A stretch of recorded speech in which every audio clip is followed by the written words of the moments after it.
Welcome back, everybody. Now that we've covered the basic idea of intelligence in the first half of today's lecture, or this module's lecture, what we get to do in this second part is really look at current research on this topic of intelligence and also some of the ways that we can connect this broad topic of intelligence to the different terms and concepts within developmental psychology that we've been able to cover thus far. To get to some of that developmental stuff, though, there are some new movements, new topics that are really critical in mentioning when discussing how we can look at the growth process and then also the decline process related to this idea of intelligence. One of the big things that's become a prominent debate within the field over the last couple decades relates to this attempt to kind of diversify the definition of intelligence like we talked about in the first half of class. Even though there has been an argument for centuries now about making intelligence a broader defined thing, if we look at most intelligence research in the early 1900s, mid 1900s, and even late 1900s for that matter, most of the research on it was based on this general idea that intelligence could be whittled down to just one IQ score. So if we looked at heritability of intelligence, like we're going to talk about later, most people said, well, let's just compare the IQ of parents to their offspring. Or let's look at just one basic testing performance and assume that's all we need to do to understand a person's overall intelligence. Well, that idea has been challenged by a number of theorists in the last couple decades. One of the champions of this was a gentleman named Howard Gardner, who proposed that instead of thinking of intelligence as just one thing that somebody possesses, maybe what we should do is look at a multitude of different intelligences that somebody could possess, assuming that there didn't necessarily need to be an overlap between these different intelligences that these people carried. One of Gardner's original ideas for this theory of multiple intelligences was that we had 9 different things that could be measured and kind of compared across individuals that related to the general concept of intelligence. And you see the 9 different aspects to intelligence that Gardner originally proposed. Now, since his original idea, there were actually some other types of intelligence that Gardner thought maybe were worth including on this. But the key element to Gardner's theory was that we couldn't, when trying to look at heritability, when trying to look at how intelligence changes throughout the lifespan, assume that just one measure is sufficient, especially if we're talking about how experience or how genetic biases could kind of push you up or down the scale on all these different aspects of intelligence. Now, Gardner's definitely been the one that we've celebrated most when talking about this idea of intelligence, but there are other theorists that have been around that have introduced other kind of nuances to this debate that are worth mentioning. One particular individual is a gentleman named Robert Sternberg, who proposed, actually before Gardner's theory, this idea of what he called the triarchic theory of intelligence, supposing that maybe instead of just having one general level of intelligence, we have 3 different kind of broad aspects to our mind that could be kind of considered unique levels of intelligence that didn't necessarily need to overlap with each other. Now, these areas were much more general than Gardner's. If you're looking at Gardner's, you're looking at math skills, interpersonal skills, some type of connection with spirituality. We're talking about existential intelligence. Where Sternberg's were different kind of components to the mind that carried over to a lot of different situations. So it wasn't specific skills that Sternberg was interested in as much as specific cognitive abilities that people could potentially possess. One of the problems that Sternberg ran into when he started introducing this triarchic theory was that a lot of the time when he would test people's 3 different levels of intelligence, regardless of kind of what he was defining them at the specific time, is that we'd find a huge amount of overlap between these 3 different mental facilities that Sternberg was interested in.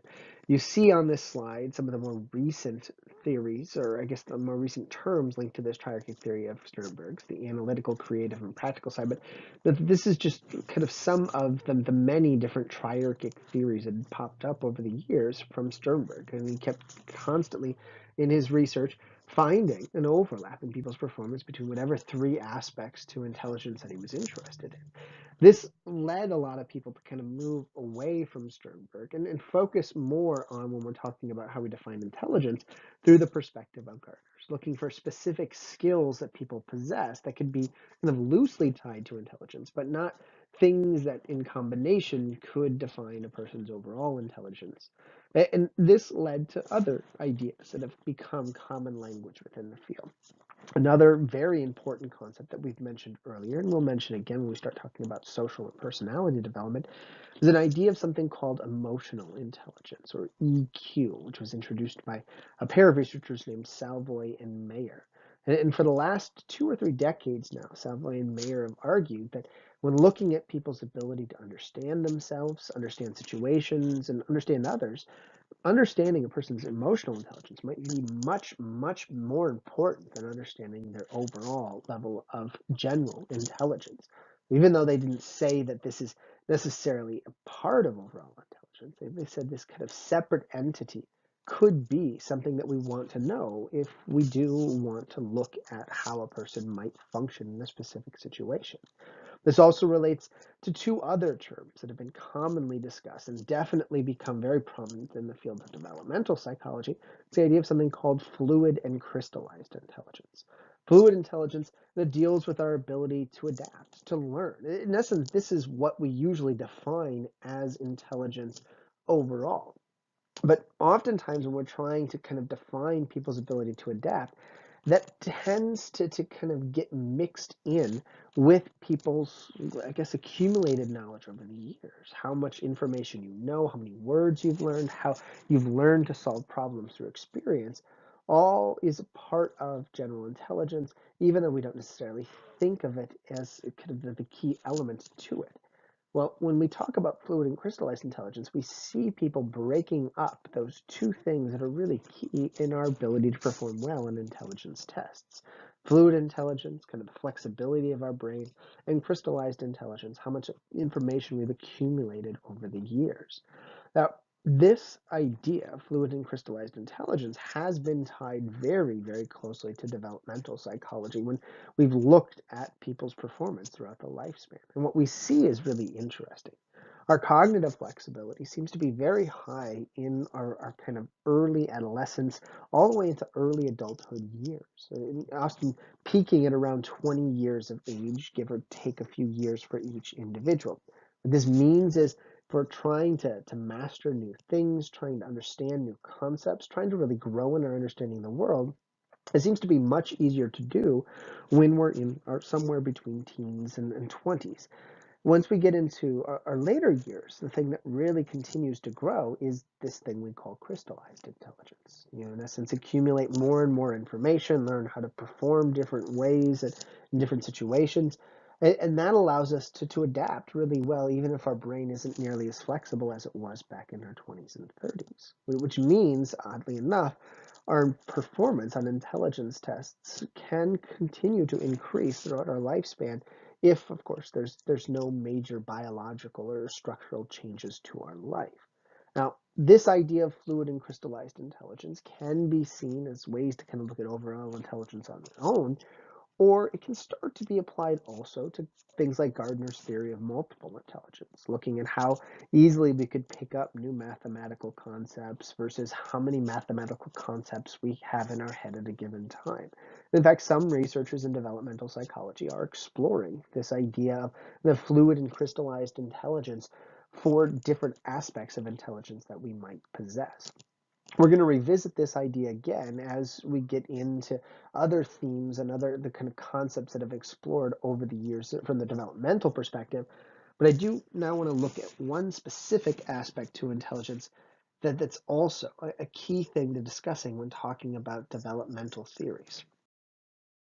Now, this key aspect to intelligence that's yet to be really discussed, but is critical in understanding how developmental psychologists can address the idea of intelligence, is the topic of kind of extreme levels of intelligence, when people perform extremely high or extremely low on intelligence tests. Because this is where a lot of people have kind of focused their attention looking at kind of where these things are coming about. One thing that really has become an interesting topic over the last couple of years is extremes on the high end of intelligence, what we sometimes call giftedness. It's not necessarily approached from a we have to fix this kind of perspective, but kind of where it's coming from is what a lot of people ask about and have kind of explored through different mediums over the years. we're looking for a cutoff as to what qualifies somebody as gifted nowadays, usually we say anybody that has an IQ score of around 130, and this is usually on the Wechsler scales or above, is defined as gifted.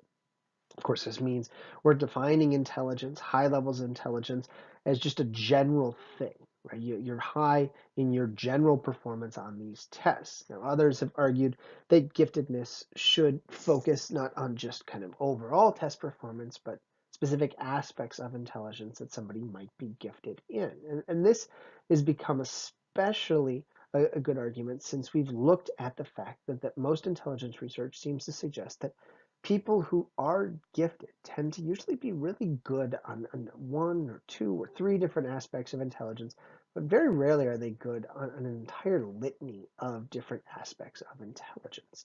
Kind of going back to Gardner's theory, it suggests you could be really good in math and maybe some type of spiritual enlightenment, but you're not necessarily good in analytical skills or interpersonal skills. But it is really critical to note here when we're talking about this that we're not saying that people who are gifted in one or two aspects of intelligence are lacking in other things. It's just they're not excelling in everything. In fact, most research suggests that very rarely do people actually possess giftedness in one aspect of intelligence and are sorely lacking in others.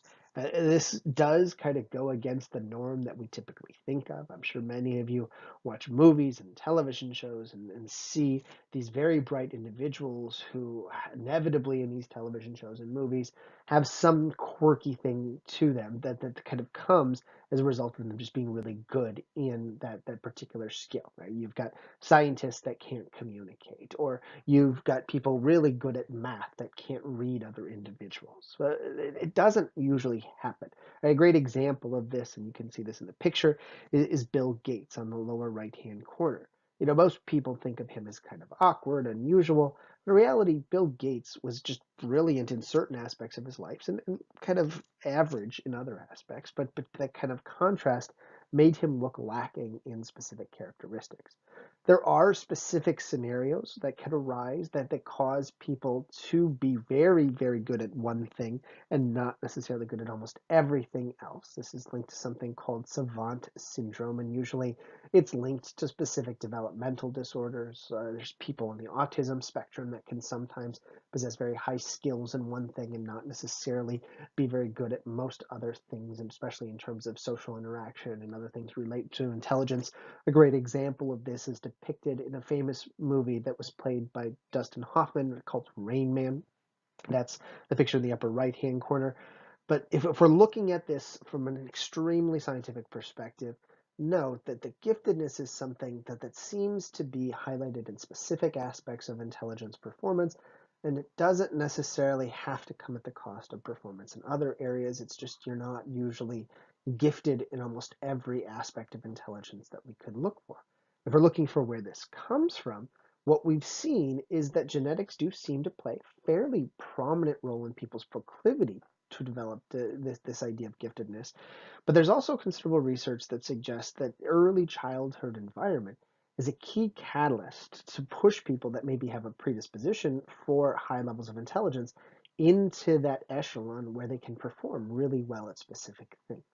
There's lots of cases of famous psychologists who have raised their children in very controlled environments to boost their intelligence, to boost their performance, and it turned out that they could actually increase the child's performance across a whole litany of different things through these early enrichment activities. Now, we've taken this a step further in many schooling systems over the last couple of years, highly funded schools, private schools, even public schools that have a lot of involved community members have tried to find ways to enrich the schooling environment as much as possible. And then we do see through considerable research that this can have an impact. But there is a lot of questions in this area about how great this impact actually is. You know, can we create this world where everybody becomes geniuses in at least one aspect of life? Is a question that many people continue to ask. And there's a lot of skepticism about this as we progress. There is the possibility that maybe a perfectly controlled environment can boost intelligence in certain aspects, but there's a lot of questions as to whether or not that could potentially result in everybody having very high skills. Another question that comes from this is, well, what would the benefit of doing that actually be? Right? If you make somebody very gifted, does that make their lives naturally 100% better? Or does it come at other consequences? Are there other things that we need to consider if we're going to kind of push people into this possessing some type of giftedness in some category?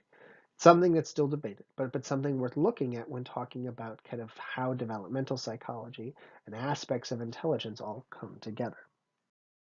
The other thing that's really important when talking about extremes of intelligence is looking at the lower end of the spectrum.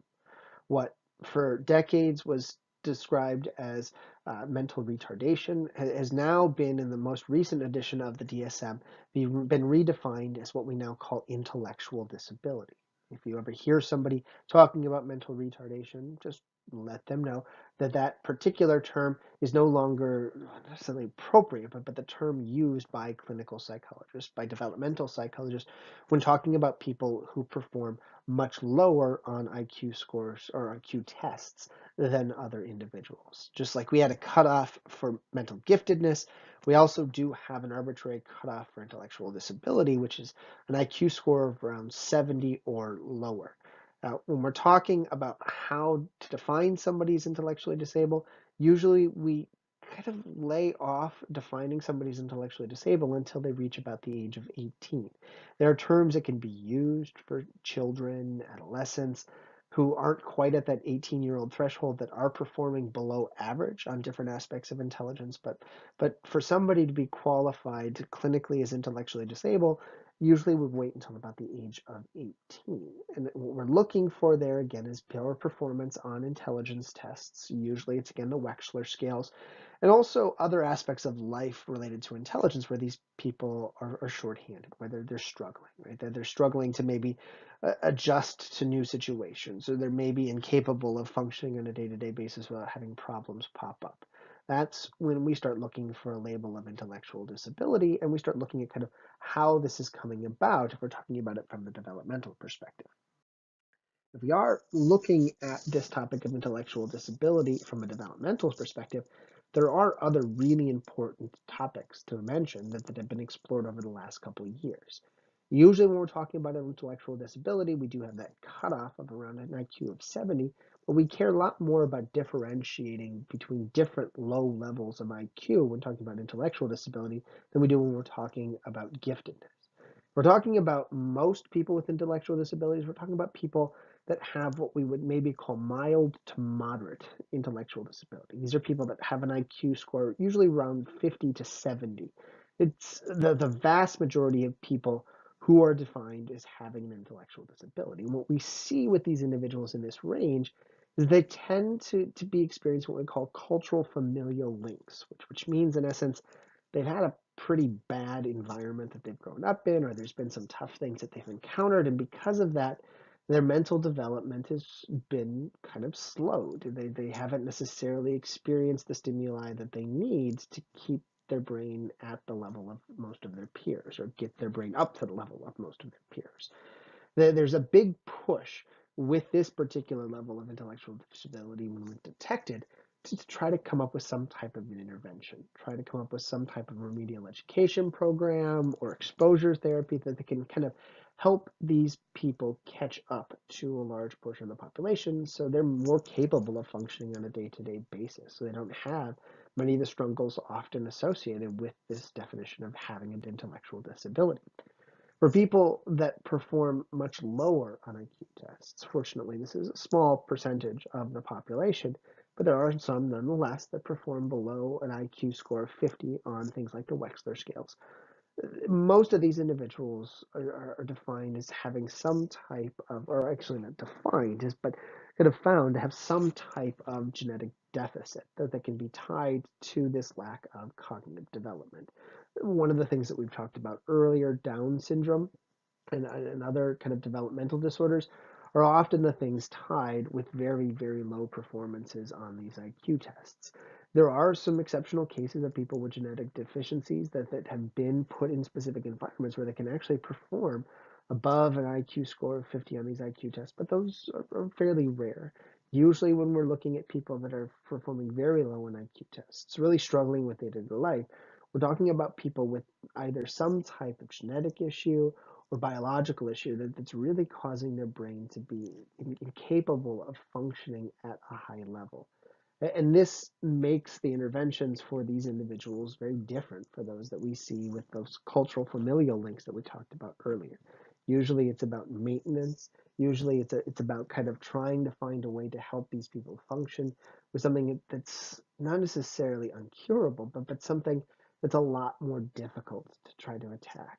And these interventions have proven to oftentimes be very helpful for individuals with these lower IQ scores, but they are definitely qualitatively different than the interventions that we see for people who have kind of the social environmental factors that seem to be playing a bigger role in the kind of lack of intellectual development in specific people. Now, when we start talking about this idea of intellectual disabilities, when we start talking about giftedness, and even the range of scores that we see in intelligence tests, as we've kind of hinted at multiple times, this inevitably leads a lot of intelligence researchers to focus their attention on the topic of heritability. Where is this specific characteristic of intelligence coming from?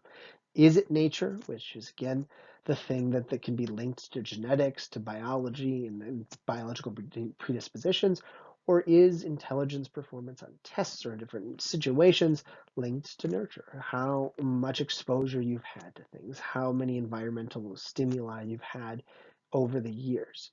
And what we've seen when it comes to heritability and intelligence through sibling studies, through other types of research that kind of try to look for genetic combinations that could be linked to intelligence, is that intelligence is actually a fairly heritable thing. This is especially true when we look at heritability research of adults, comparing identical twins to just siblings and the overlap in their intelligence test scores, or parents and their adult children and the overlap in their IQ scores. But when we talk about intelligence as being a very heritable thing, at least in comparison to things like traits or other characteristics of psychology that we'll talk about later, it is really important to kind of nuance this by saying this is heritable, but it is not entirely a byproduct of our environment. I don't want anybody to leave this class thinking that you are born with smart genes or not, and there's nothing you can do about it. There's just research to suggest that the predispositions to different levels of intelligence could be tied to our genetics, but there are lots of environmental factors that are also pretty big players in this the ability to perform well or poorly on intelligence tests that we've talked about. Some of the things that kind of suggest how important the environment is have related to kind of random findings that we've stumbled upon over the years. One of the more interesting terms that's talked a lot about by intelligence researchers who really want to kind of push the fact that not all intelligence performance is a byproduct of genes is a term called the Flynn effect, which was actually discovered a couple decades ago. What we found with the Flynn effect was this fact that as we've used intelligence tests at kind of a wider scale, what we've had to do with each successive generation is make the tests tougher and tougher.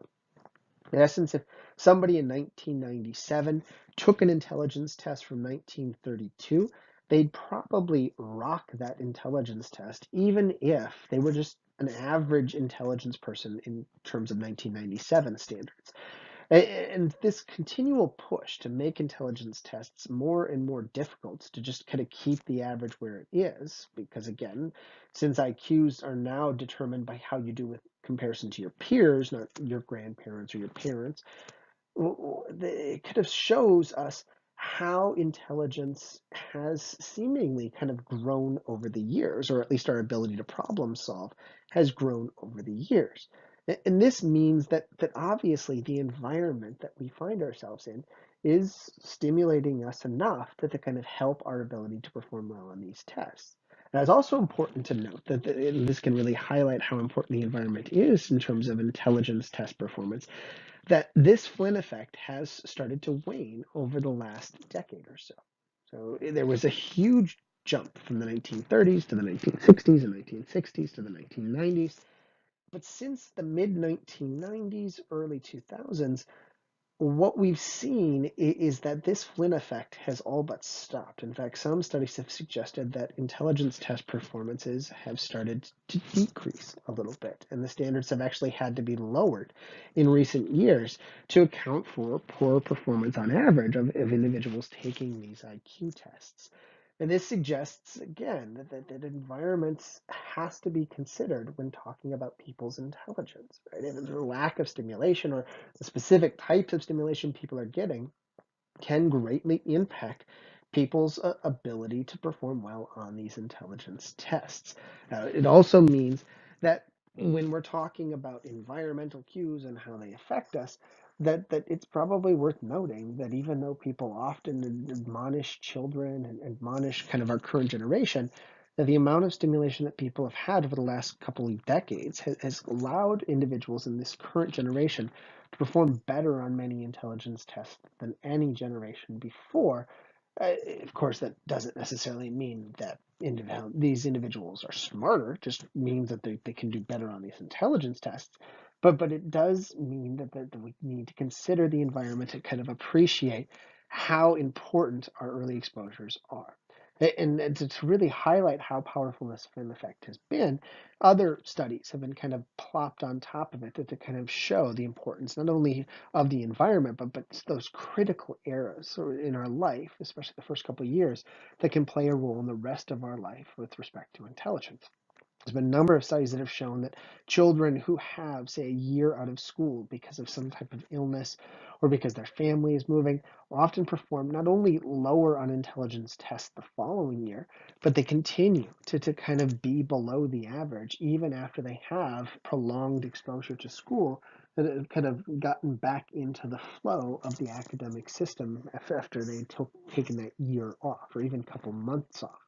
There's also been a lot of studies that have shown that interventions do really help for individuals that test low on IQ tests at young ages. There's also studies that have shown that interventions in low income areas can have really big impacts when there's a proper time and money invested in those areas where the kind of stimulation is lowered for a lot of children going into the elementary school field or elementary school area.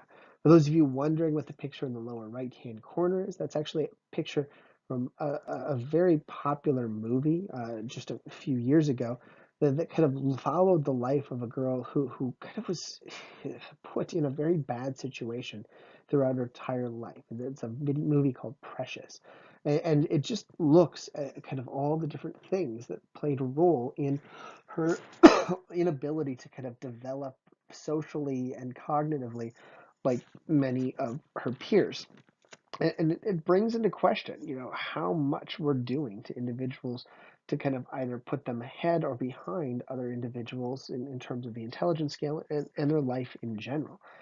And what it again suggests is that when we're looking at intelligence, even if we talk about it being very heritable, it's not saying that the environment doesn't matter.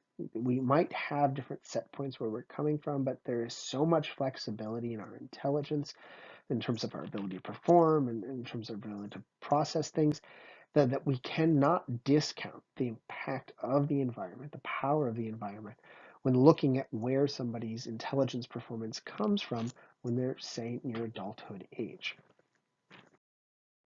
Another thing that becomes really important when talking about kind of the development of intelligence is kind of what means we're using to determine intelligence overall.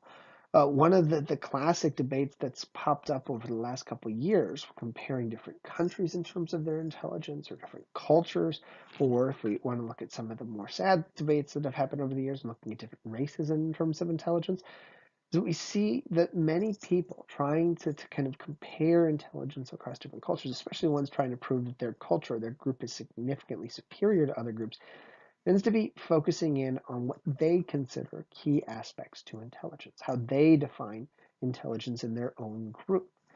And there have been researchers over the years that have challenged that this kind of narrow thinking prohibits us from recognizing different aspects to intelligence that can be very valuable depending upon the culture that we look at.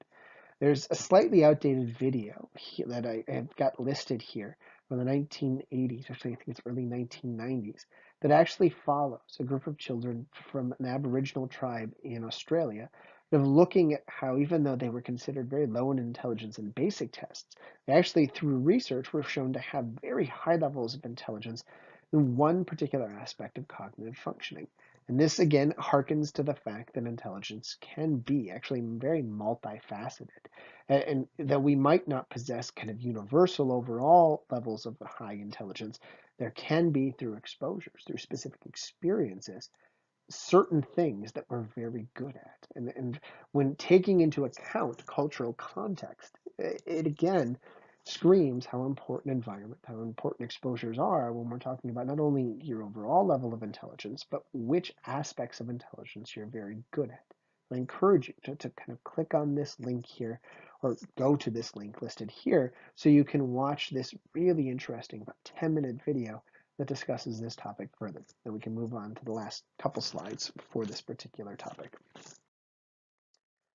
When we're talking about the last couple slides for this topic, what we're really looking at now is how developmental psychologists have put their stamp on this area of intelligence research. We've already talked about how heritability is a big factor when discussing intelligence and developmental psychology. But there's other things that we've really honed in on when looking at how development and intelligence kind of go hand in hand. One of the things that's really interesting when talking about development and intelligence is the fact that when we look for intelligence, we kind of assume that somebody is the same level of intelligence throughout the majority of their life.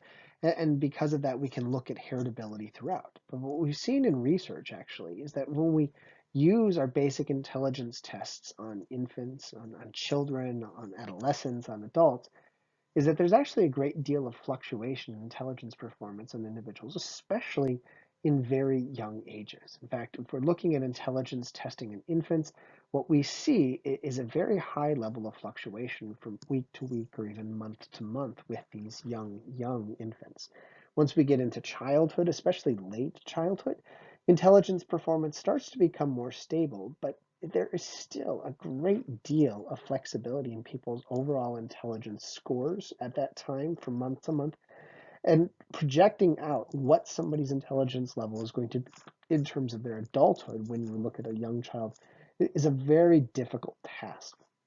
It's very uncommon for people to have the same level of IQ performance throughout their entire lifespan, and especially throughout their childhood. You usually see a considerable amount of fluctuation that comes as a byproduct of a child's exposure to things, a child's environment. Things that could kind of shift them up or down are really big catalysts that we need to pay attention to if we are going to talk about intelligence in adulthood. And that means that when we're talking about people's heritability of intelligence, we're talking about where intelligence is coming from by looking at kids.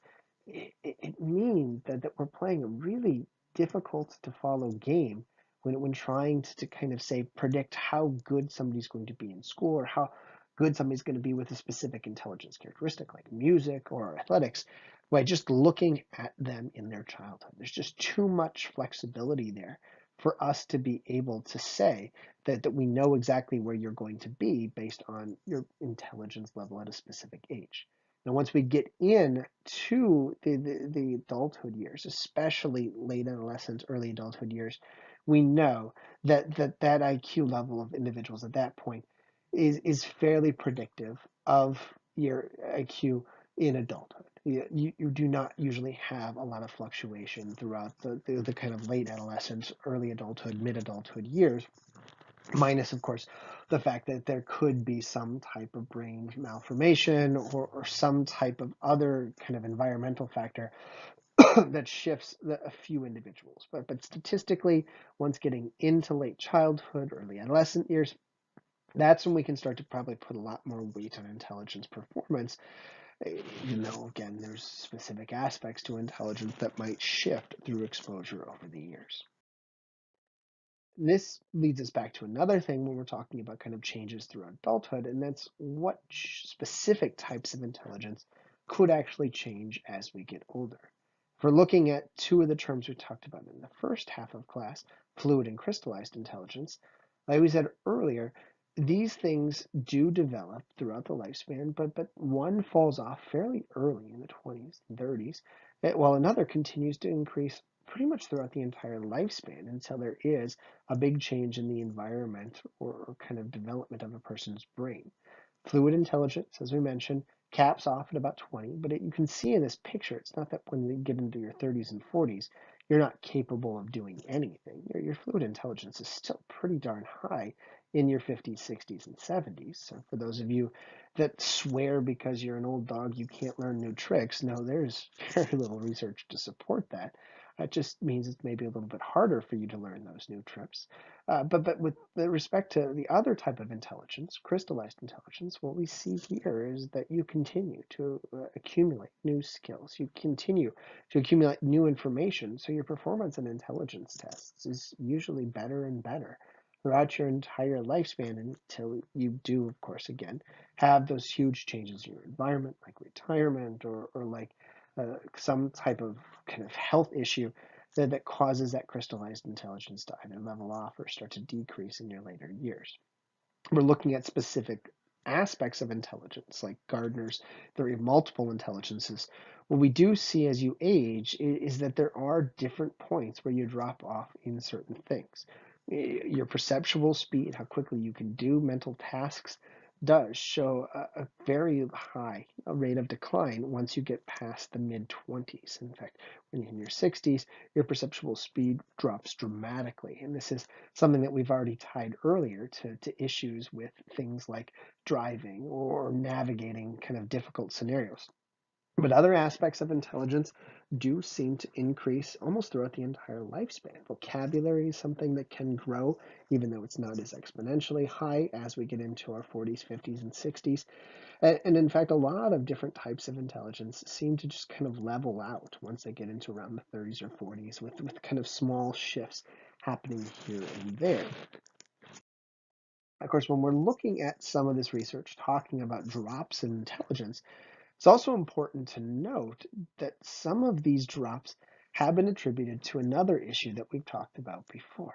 If you remember back to the Flynn effect that we talked about a few slides ago, we said that each successive generation seems to be doing better and better on intelligence tests. And we're back to our very first class, we talked about different ways that people could study how things impact us at different ages. We talked about what's called cross-sectional studies and what's called longitudinal studies. If we try to look at how intelligence changes in an individual throughout their entire lifespan by doing a cross-sectional study, what we might find actually is that people's performance drops dramatically as they get older. Because remember, younger generations, 25-year-olds, are performing very high in intelligence tests, much higher than somebody, say, who's 80 years old at that exact same time ever did in their entire life. So maybe that 80-year-old did have a drop in their intelligence over the span of their lifetime, but the drop looks much more pronounced because they're being compared to people that are performing better than they ever have in their entire life. And in fact, this is something that's gained a lot of attention over the last couple of years when talking about changes in intelligence performance throughout our lifetime. Many early studies that have looked at changes in intelligence throughout our lifetime were cross-sectional studies. They were comparing younger people to people like a decade older than them and people a decade older than them and so on. And we were finding this huge drop in intelligence and cognitive performance, for that matter, as people got into the later years. But when people recognized that this was linked to things like the Flynn effect and other kind of environmental cues, people started leaning heavily on the longitudinal approach to looking at kind of where intelligence levels change throughout our lifespan. And we were able to quickly decipher is that overall intelligence test performance doesn't actually continue to drop throughout the lifespan. In fact, it could peak somewhere around our mid 40s and 50s. And it wasn't until our 60s and 70s where it does start to drop, but definitely not drop precipitously. It just takes a small dip as our cognitive functioning and also our cognitive stimulation starts to drop. And all of these changes have been things that we're starting to grapple with in the fields of intelligence and developmental psychology. But we're not quite there yet to understanding exactly what's going on with each individual, how these things are happening, and how this could relate to other things like nature versus nurture and all the other debates that we have in developmental psychology.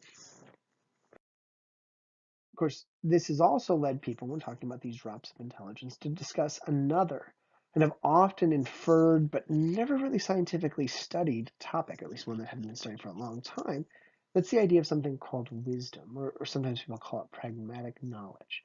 You might have assumed over the years that when you talk to your grandparents or great grandparents, that even if they're not able to do everything the same way they could, that they possess some worldly knowledge that they can impart upon you. Like you watch any movie or television show, and you know there's always going to be some old wise person that imparts this kind of revelation onto a teenager or a young adult, and that changes them for the better.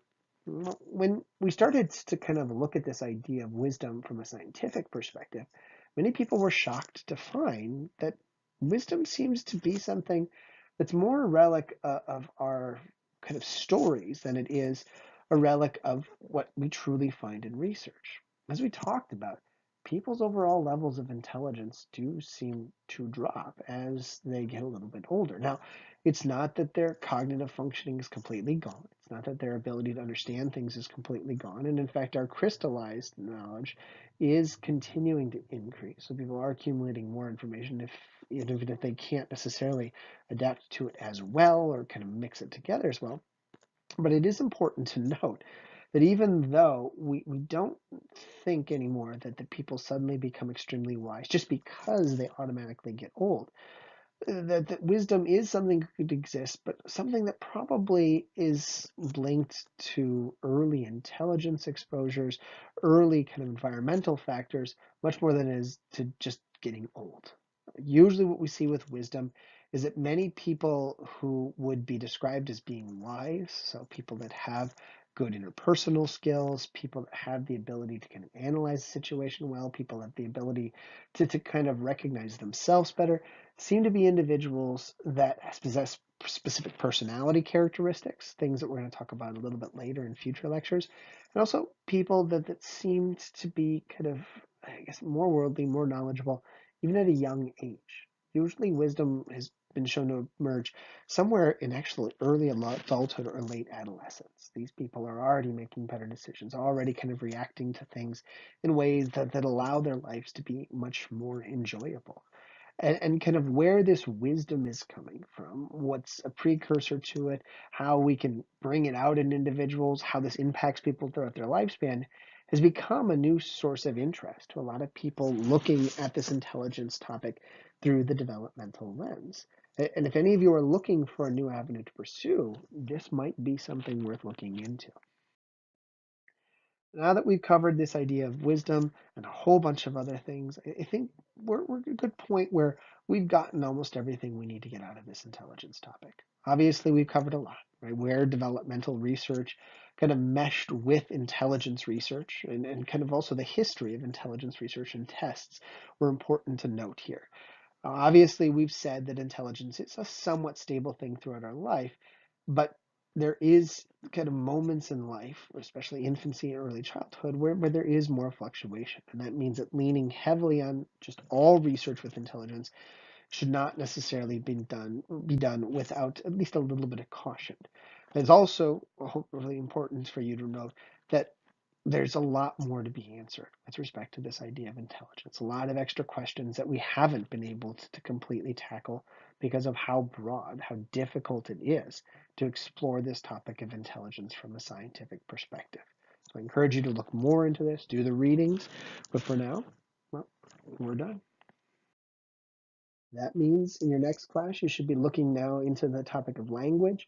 We're also going to be needing to read chapter 9 by the next class. And again, if you have any questions about this material, send me an email. Be happy to answer. But good luck with everything, and I'll see you all very soon.